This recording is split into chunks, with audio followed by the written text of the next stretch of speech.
En JC, dans la ville de Chypre, vivait un riche commerçant du nom de Zénon. Lors d'un voyage de la Phénicie au Pirée, son bateau a coulé, ainsi que toute sa cargaison. À cause de ce seul événement, totalement indépendant de la volonté de Zénon, ou de qui que ce soit d'autre, cet homme très riche est devenu pauvre en un instant. Imaginez que vous soyez Zénon. Comment réagiriez-vous si le travail de toute une vie était jeté à l'égout par la seule force de la nature? Quelle serait la bonne réaction? Seriez-vous en colère? Seriez-vous triste? Auriez-vous l'impression que la vie vous a trompé? Pour la plupart d'entre nous, ces réactions seraient normales, mais pas pour Zénon, le père du stoïcisme. Un petit changement dure une éternité, et un petit recadrage de votre état d'esprit peut se traduire par des changements plus importants et plus significatifs par la suite.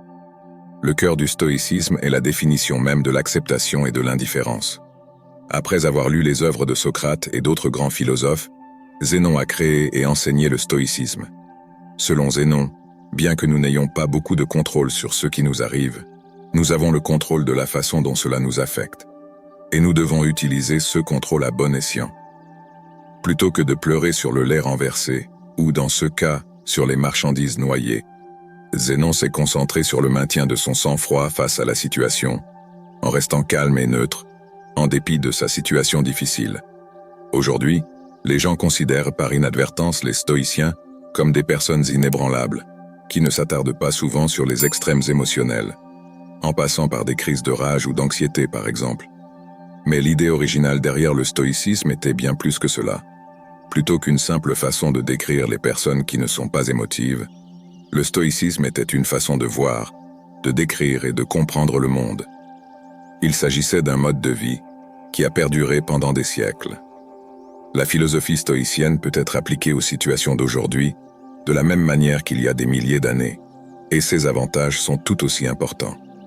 Le stoïcisme nous permet de traiter les émotions négatives, résultant d'expériences négatives, et de les transformer en pensées qui nous donnent une perspective unique sur le monde. La perspective est essentielle, et chaque personne dans le monde a des expériences différentes et donc des perspectives différentes sur les choses. Comme les stoïciens se réunissaient, discutaient et enseignaient la philosophie dans un lieu public, leur philosophie générale était largement connue. Ils pensaient que les principes stoïciens pouvaient profiter à tous et à chacun, et il n'était donc pas logique pour eux de cacher ce savoir derrière les 4 murs d'une école ou dans les cours d'un palais. Par conséquent, tout le monde, de l'esclave à l'empereur, pouvait apprendre et devenir stoïcien, et c'est ce qu'ils ont fait. Parmi les stoïciens les plus célèbres, citons Épictète, dont le nom se traduit par acquis car il a été esclave, Sénèque, homme d'État de renom, et Marc Aurèle, empereur romain et l'un des hommes les plus puissants de l'histoire de l'humanité.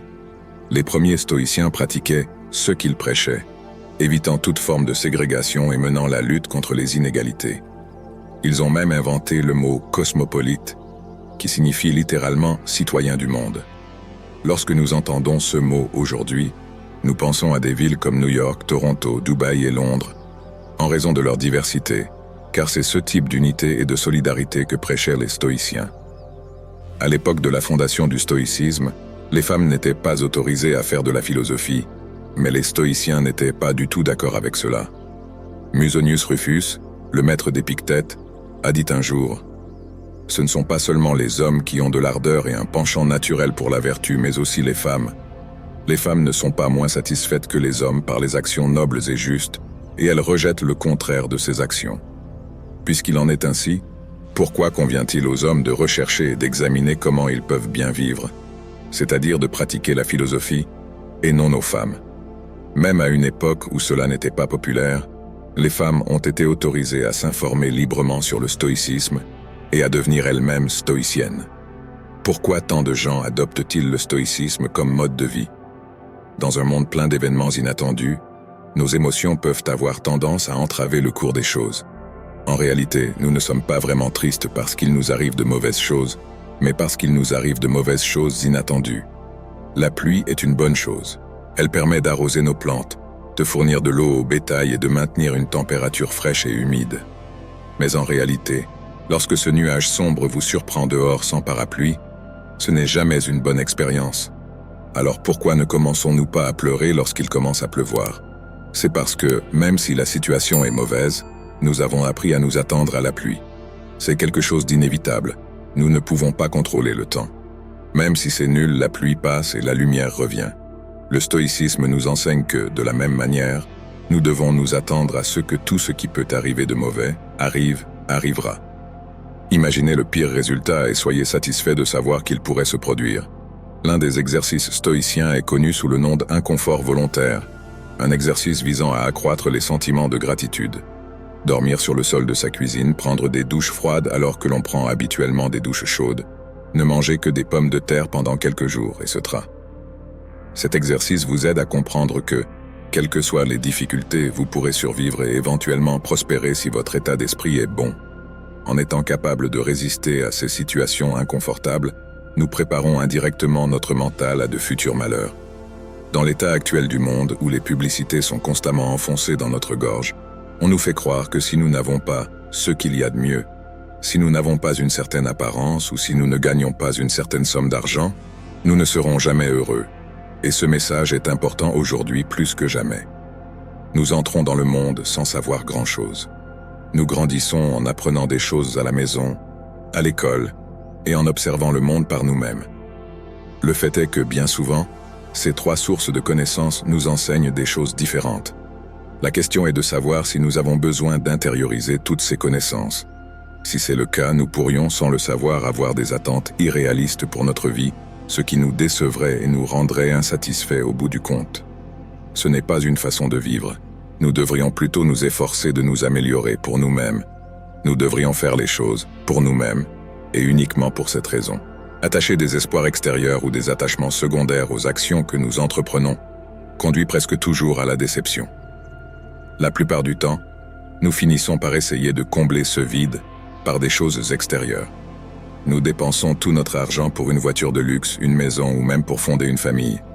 Parfois, nous faisons toutes ces choses pour leur valeur extérieure et non pour leur valeur intérieure.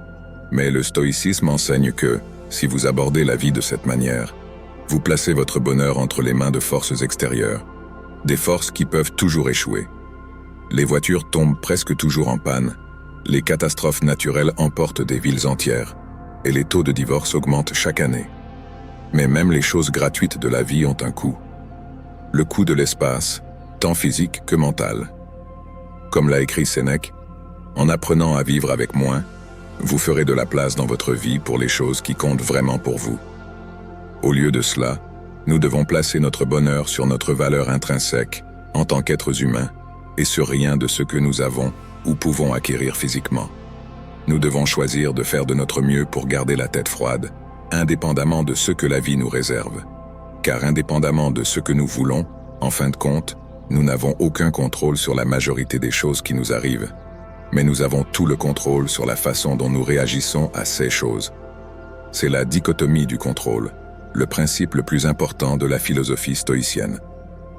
Selon Épictète, la tâche principale dans la vie est simplement celle-ci: identifier et séparer les choses afin que je puisse me dire clairement quelles sont les choses extérieures qui ne sont pas sous mon contrôle et quelles sont celles qui ont trait au choix que je contrôle réellement. Les stoïciens enseignent que nous devons apprendre à séparer ce que nous pouvons contrôler de ce que nous ne pouvons pas contrôler. Nous devons déterminer notre valeur non pas à partir de ceux que nous ne pouvons pas contrôler, mais à partir de ceux que nous pouvons contrôler. S'efforcer d'atteindre des objectifs est une bonne chose, mais s'effondrer lorsque les choses ne vont pas comme on le souhaitait, du point de vue des stoïciens, inutile. Réaliser des vidéos sur YouTube est time-made.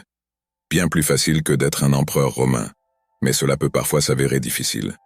Tout d'abord, vous devez former votre idée, ce qui prend une éternité, puis rechercher cette idée, l'abandonner parce qu'elle est nulle. Recommencer, rédiger le script de la vidéo, créer la vidéo, la monter, créer la vignette, le titre, et tout le reste avant de cliquer sur « Upload ». Tout. Ce qui se passe jusqu'au moment où vous cliquez sur le bouton de téléchargement dépend de vous. Cependant, une fois que vous avez cliqué sur le bouton de téléchargement, le pouvoir passe à l'algorithme de YouTube. Pourtant, beaucoup de gens jugent le succès de leur chaîne YouTube ou de leur compte Instagram en fonction du nombre de vues, d'abonnés ou de followers qu'ils ont, des paramètres qui, pour la plupart, échappent à leur contrôle. Les stoïciens enseignent que vous devriez plutôt juger le succès de votre travail en fonction de la quantité d'efforts que vous y consacrez, et non en fonction des résultats de vos espoirs extérieurs. Faites confiance au processus. Vivre avec moins, c'est se libérer des menottes sociétales que l'on s'est imposées. Pensez à une personne qui a travaillé dur au cours des 6 derniers mois. Estimant qu'elle mérite une promotion, elle se présente à son patron avec son rapport de performance. Le patron le remercie, mais ne lui accorde pas la promotion. Et il rentre chez lui en pensant qu'il doit être nul dans son travail. Il n'envisage pas que le patron ait pu simplement se mettre en colère, que quelqu'un d'autre ait pu être mieux qualifié à ce moment-là, ou que l'entreprise ait simplement perdu de l'argent et ne puisse pas se le permettre. Il ne connaît pas la raison, mais il est quand même contrarié. S'il s'était contenté d'accorder de l'importance à la qualité du rapport de performance qu'il présentait et avait continué à faire ce qu'il faisait pour obtenir la promotion qu'il souhaitait, il aurait pu être beaucoup plus heureux dans l'ensemble. Avec la bonne perspective, son objectif n'aurait pas été diminué mais simplement reporté. C'est ce recadrage de votre état d'esprit qui est crucial. Un vrai stoïcien ne considère pas ses succès en fonction du gain financier de ses entreprises, mais se console en pensant qu'il peut vivre une vie confortable sans tout ce que l'argent peut acheter. Les 4 vertus principales du stoïcisme sont la sagesse, le courage, la tempérance et la justice. La sagesse consiste à faire la distinction entre ce qui est intérieur et ce qui est extérieur, et à choisir notre réaction aux choses qui nous arrivent. Comme l'a dit Viktor Frankl, entre le stimulus et la réponse, il y a un espace. C'est dans cet espace que se trouve notre pouvoir de choisir notre réaction. Courage, 2 mots. Persister et résister. La tempérance ou modération, c'est ce que je viens de faire. Faire plus avec moins. Dire plus avec moins de mots. Alors que Jeff Bezos et Elon Musk se battent en tête de liste de Forbes, les stoïciens pensent que la limite de la richesse devrait simplement être d'avoir ce qui est essentiel, et ensuite d'avoir ce qui est suffisant. La justice est la plus importante de toutes les vertus. Elle enseigne que personne ne doit faire de mal à autrui, car nous sommes tous nés les uns pour les autres, pour nous faire du bien les uns aux autres, et non pour nous faire du mal à nous-mêmes. Nelson Mandela était l'un des dirigeants africains les plus célèbres au monde. Alors qu'il luttait contre l'apartheid, il a été condamné à la prison à vie, où il est resté pendant 27 ans avant d'être finalement libéré. À sa sortie de prison, il a été élu président de l'Afrique du Sud, et de nombreuses personnes pensaient qu'il allait punir brutalement toutes les personnes ayant un lien avec l'apartheid ou son emprisonnement. Mais bien sûr, il n'en a rien été. Tout au long de sa détention, Mandela a lu les œuvres de Marc Aurèle et a appris de nombreuses valeurs fondamentales du stoïcisme, qu'il a mises en pratique tout au long de sa vie. Au lieu de réclamer la tête des malfaiteurs, Nelson Mandela a exhorté son peuple à rechercher le contraire, se détendre et reconstruire. Il a insisté sur le fait que le passé était désormais indépendant de leur volonté et que la seule chose qu'ils pouvaient faire était de trouver un moyen d'aller de l'avant et de construire une nation meilleure. Telle est la voie du stoïcien. Dans la médecine moderne, le stoïcisme est au cœur de procédures telles que la thérapie comportementale rationnelle et émotive et la logothérapie. La thérapie comportementale rationnelle et émotive aide les patients à identifier les schémas de pensée négatifs qui peuvent être à l'origine de problèmes émotionnels et comportementaux. Elle permet de remettre en question le raisonnement qui sous-tend toutes ces pensées négatives en faisant appel à la logique. Et lorsque l'on se rend compte que nombre d'entre elles sont infondées, on peut alors les remplacer par des croyances plus productives et plus saines. La logothérapie, quant à elle, repose sur le principe stoïcien selon lequel l'être humain est animé par un but. Même dans les situations les plus sombres, nous pouvons donner un sens à notre vie et la rendre heureuse en trouvant simplement ce but. Comme beaucoup d'entre nous le savent, c'est plus facile à dire qu'à faire. C'est un processus comme tout le reste. Nous devons modifier notre façon de penser. L'ancien doit être remplacé par le nouveau. Pour résoudre nos problèmes de bonheur, nous devons pratiquer l'estime de soi. En réorientant notre définition de la valeur vers les choses que nous pouvons contrôler, nous pouvons cesser de nous fixer sur les choses que nous ne pouvons pas contrôler.